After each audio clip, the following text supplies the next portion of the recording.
Hello, I'm Congressman Brad Sherman from California's best named city, Sherman Oaks. I want to say hello to my friends at St. Mary and St. Donathius Church in Northridge, and to my good friends, Dr. Mafu Skaras.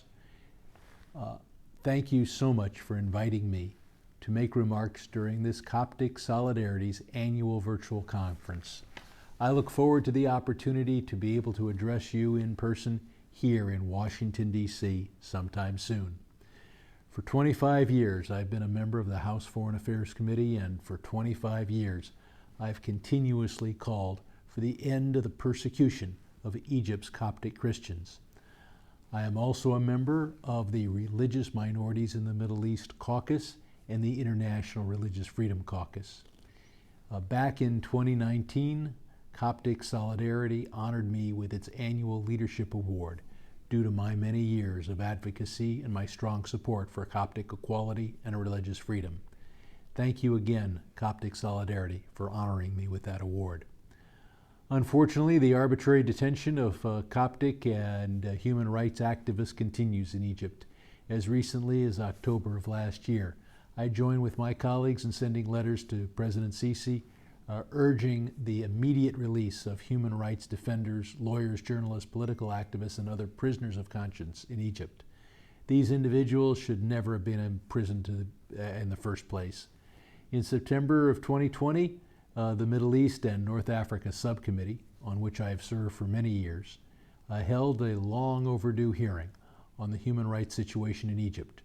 During that hearing, I raised the case of a Coptic activist, Rami Kamel, an advocate for full rights for Egypt's Coptic Christian community.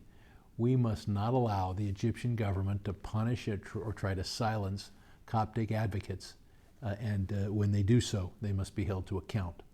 I have been a co-sponsor of the bill supporting Coptic Christians in Egypt, resolutions we introduced in 2017, 2019, and now again in 2021. The resolution calls upon the Egyptian government to end the cultural of impunity for those who attack Coptic Christians, to release prisoners of conscience, and to enact legitimate reforms in the public sector, athletics, and society to ensure that Coptic Christians are given the same rights and opportunities as all Egyptians.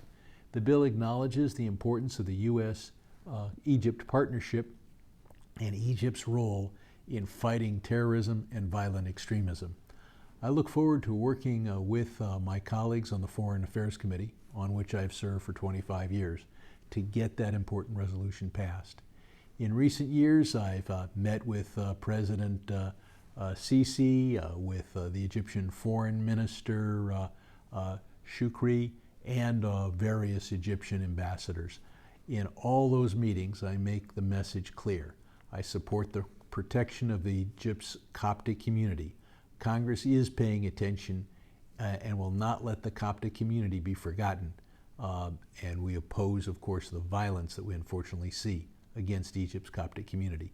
Violence against Copts has long been a problem in Egypt, resulting in the deaths of hundreds of Egyptian Christians. Religious violence against Copts has increased, unfortunately, in recent years. Of course, since the Arab Spring began in 2011, the community has been even more vulnerable. What we have seen is attack after attack with no accountability. Just to name one of the many examples, you'll all remember in December of 2016, during a mass murder at St. Peter's Church, a suicide bombing that resulted in the deaths of at least 25 and injury of at least 65 church parishioners. This attack was claimed responsibility by ISIS.